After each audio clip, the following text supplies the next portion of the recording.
नमस्कार मित्रांनो, 25 जानेवारी रथसप्तमीच्या दिवशी संध्याकाळच्या वेळेस आमच्या घराच्या अंगणामध्ये वळवळ होताना दिसली मला एका ठिकाणी. आणि बघितलं जवळून तर हे जे आपल्याला दिसते आता चित्रांमध्ये, हे आहे कुकरी प्रकारच्या सापाचे पिल्लू.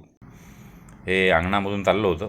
त्याला नीट सरपटता येत नव्हतं, कारण की गुळगुळीत अंगण असल्यामुळे आणि मग त्याला छोटं पिल्लू असल्यामुळे पकडणं सोपं गेलं. आणि याची माहिती शोधली असता याच्यावरती सुरुवातीला समजलं नाही कोणत्या प्रकारचा साप आहे. तेव्हा आमचे मित्र जे सर्प अभ्यासक आहे, सर्प मित्र आहे सोनू कुलकर्णी, यांना फोन करून आणि या सापाचा फोटो पाठवला. आणि मग आम्हाला त्यांनी सांगितले की हा कुकरी साप आहे. तर असं हे सापाचं पिल्लू मग आम्ही याला पकडलं आणि भरणीमध्ये ठेवलेलं आहे.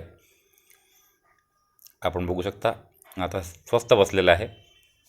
आणि हे असं पूर्ण मग आपल्याला त्याचा चालताना दिसते आहे. आणि आमच्या घराच्या शेजारी सध्या कोर्टाचं काम सुरू असल्यामुळे कदाचित तिकडनं हे आलं असावं असा अंदाज आम्हाला वाटला. मग याला शहराच्या बाहेर नेऊन आम्ही त्याला सोडून दिलं. तर असा हा व्हिडिओ तुम्हाला दाखवासा वाटला. तुम्हाला हा व्हिडिओ कसा वाटला ते कमेंट करून सांगा. धन्यवाद. चॅनल बघत राहा, चॅनल सबस्क्राईब करा. थँक्यू मित्रांनो.